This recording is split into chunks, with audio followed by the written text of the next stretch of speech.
Let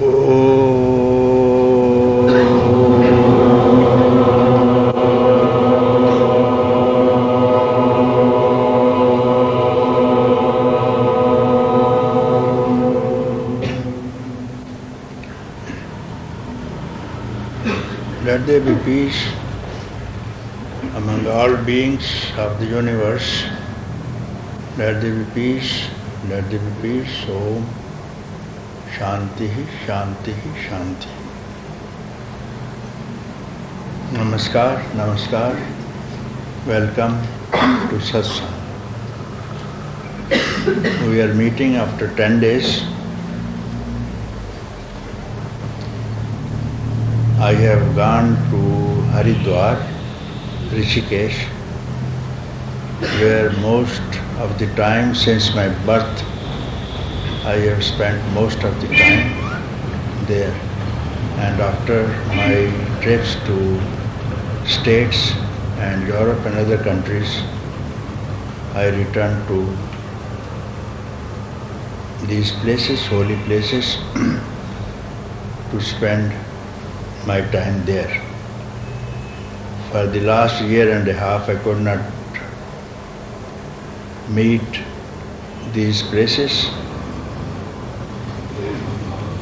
on account of some health problems, and oftentimes I've been quoting Ganga, Yamuna.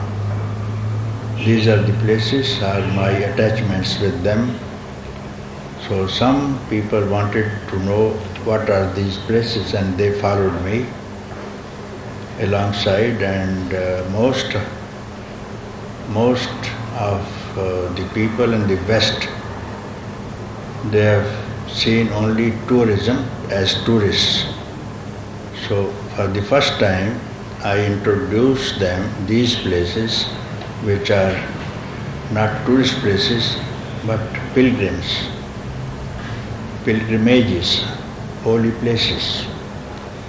From thousands of years people have been meditating at the banks of this holy river Ganga and got freedom, enlightenment. So I am very happy. These children who were with me, they have enjoyed for the first time the holiness. Otherwise, being in India, they have never seen any holy place, and they have really enjoyed. I am very happy, and they have been giving me their experiences by sitting, meditating, walking at the bank of this holy river. And some of them, they say, why not we stay here, and why not you stay here? What is there in Lucknow to go back in pollution? Some of them are here. So I postpone. I have to return here on 23rd to have Diwali here. But I listen to them, and then I hold on as much as possible, because some people were here who came for the first time, and I was communicated by faxes that they are here, they have not much time, and they are waiting at Lucknow. So I have come here to see you, and I will see those people, and there are many people here, and they were in Haridwar and Rishikesh also, and some of you have come for the first time in India and Lucknow. Out of them I have received beautiful experiences, and I am sure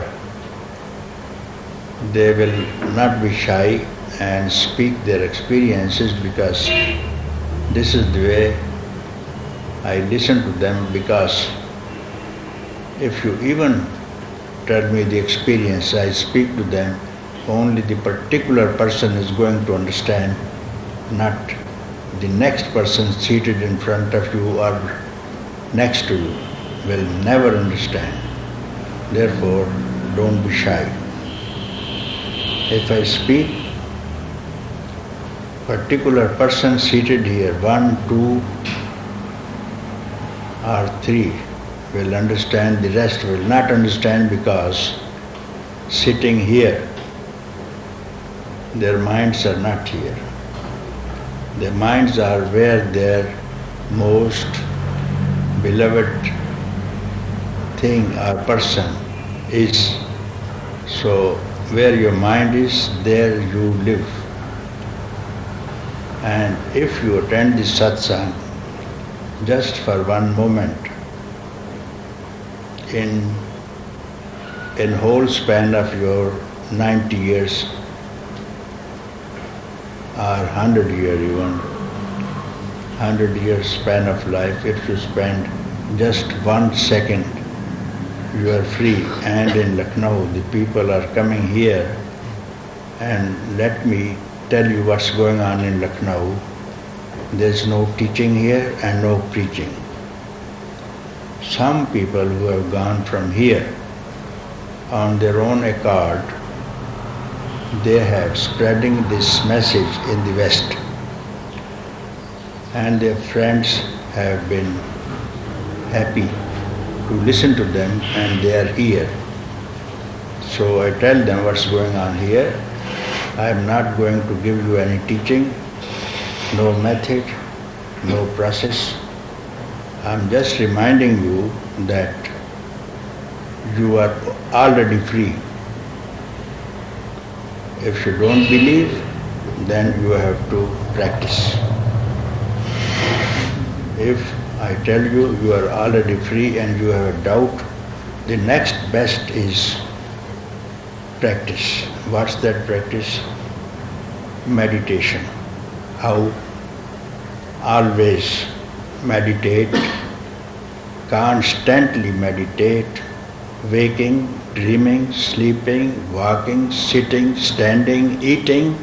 I am free. Do what suits you. If you don't believe I am free because you have never heard, nobody told you you are free. Your parents have not told you, I am free, you are free, everybody is free. It's not your fault. No teacher tells you that you are free. Every teacher tells, do this thing, read this, read that. So this and that is bondage. Do this, do that is bondage.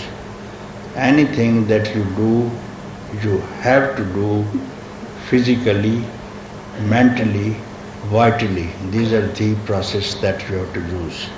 But what I request, I suggest you is, you have neither to use physicality, vitality or mentality. When you stop all these, you are not to do anything. No physical movement, you can't do any physical activity.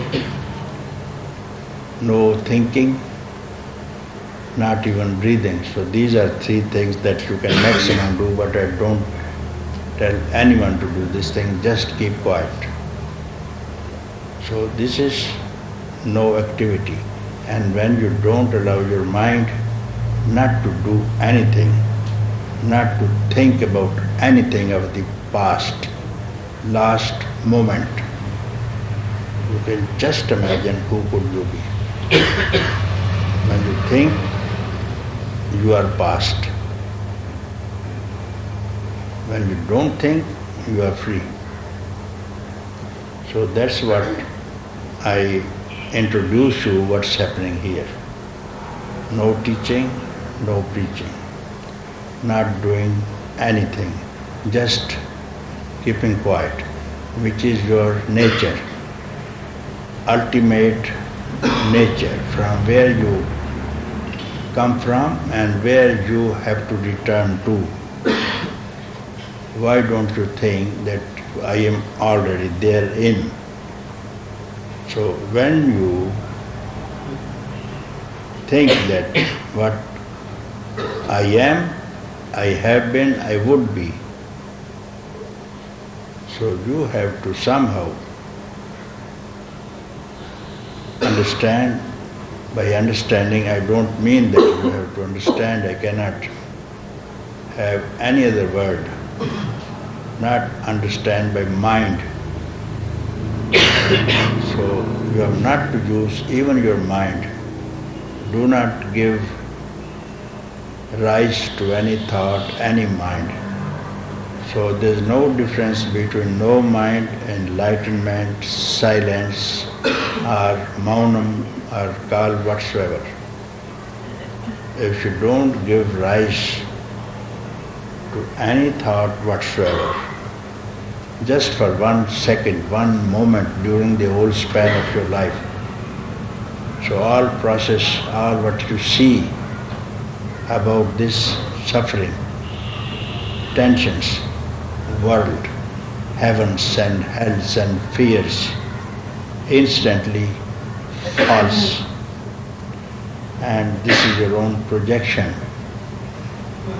This is your own projection. When you say this, all this is created by you. Simply you say this, and this is in front of you. This is this universe. So if you don't give rise to a single thought, I think you can well afford to keep quiet for 1 second and see what happens. And this is called freedom. Freedom cannot be acquired, attained, achieved, regained by anyone, by any book, by any exercise, by any method. This is your own projection, and you have to reject it by your own self. This is your own concept. You have created this trouble yourself. When you see a ghost, you have to remove. When you see a bad dream, the robbers are attacking you in the dream and you are terrified. What is the best? Wake up. And all the robbers flee away because they never existed. And this was your own projection of the mind because you were sleeping. And even now, this is a sleep state. When you see anything that you see, feel, touch, taste is sleep state. Any form, any name is a sleep state. And in the sleep you dream. So as long as there is a name and form, this is called samsara. So when you wake up, here and now, you are yourself, you are the self, you are Brahman, you are truth, you are reality itself, you see. And it doesn't take time. You have already spent millions of years, that's what they say, 35 million years they say. And this circle will repeat again and again and again. And it is in this instant, this 35 million years is established because you think so. Past, present and future is your thought. It rises, I am so and so. Mind. Immediately you say I means past, present and future. If you don't allow yourself to give rise to this I, as you do in deep slumber, there is no I and you don't see anyone, even next to you. You don't see anything. In deep slumber, no I, no samsara, no heavens, no hells, no gods, no friends, nobody is there.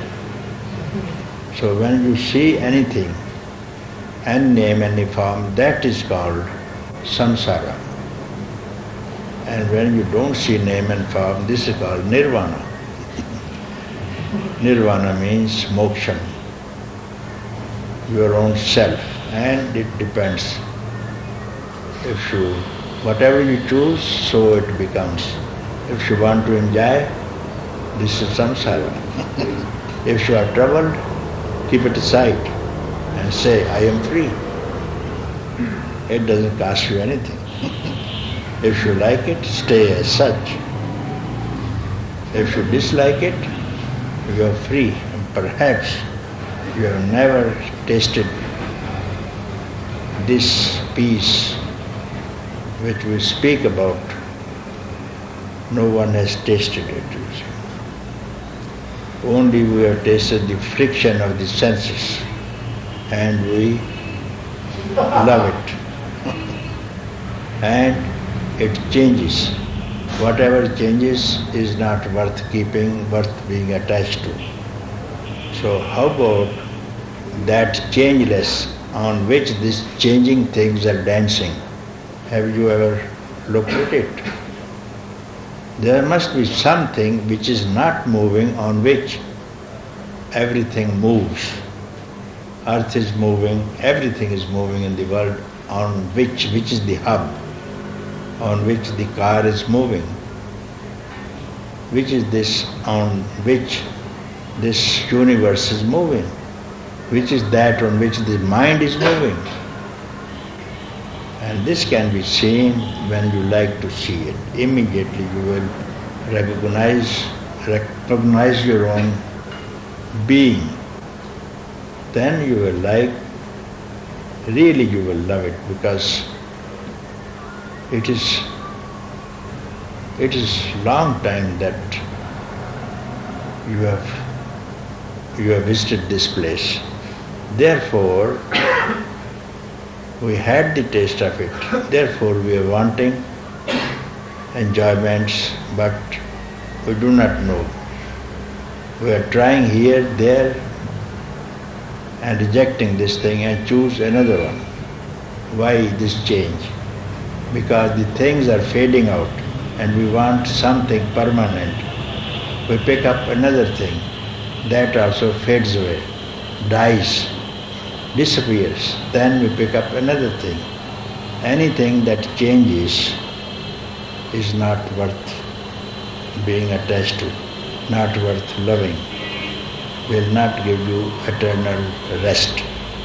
Therefore, some wise person here, there, will decide, like the Prince Siddhartha has done it. He did it. Being a prince, he did it. He had all the comforts of the palace, beauty of the land next to him.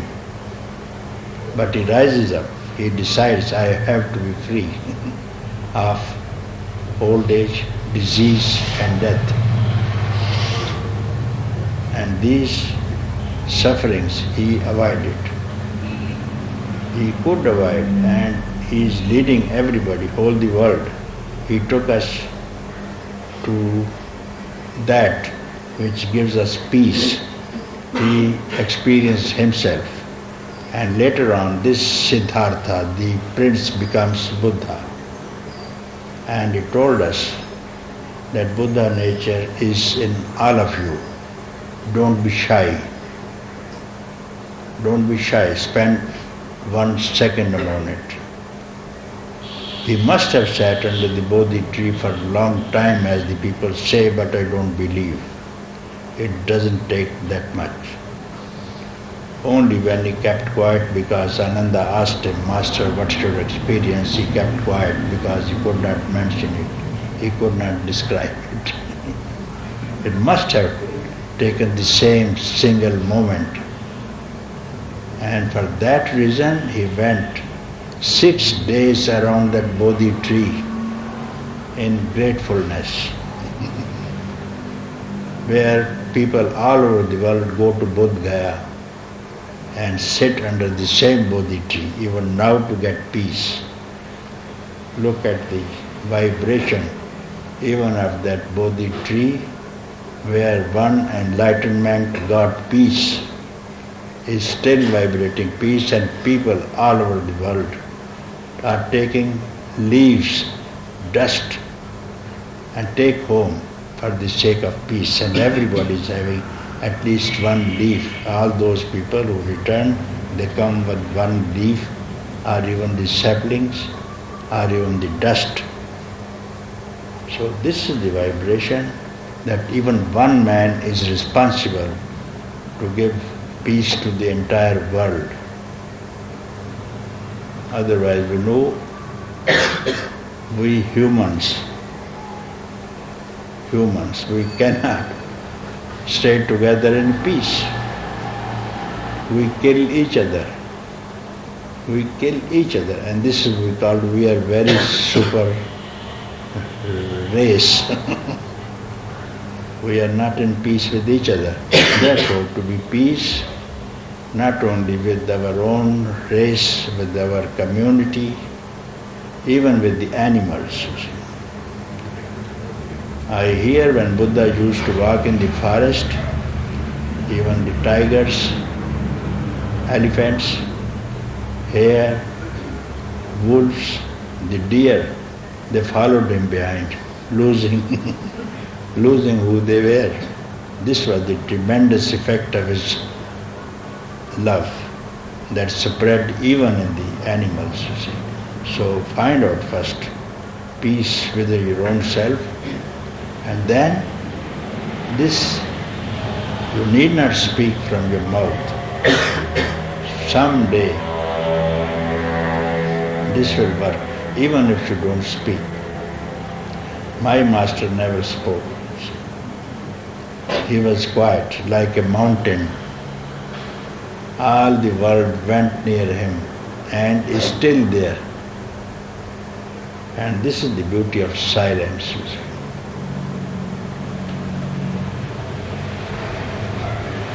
So, thank you for your visit, and I am happy to meet those people who are arriving for the first time in this country. And I will be seeing them today, tomorrow, because there are around 40 people here today, and some are still at Haridwar. They could not get reservations. They will be here on 3rd, and some have gone on the higher altitudes, as they told me, since they found this place is excellent, and they took taxis and they went up on the higher, deeper Himalayas. So they will be around, they said, about the 7th or 8th of November, they say. So, thank you, welcome.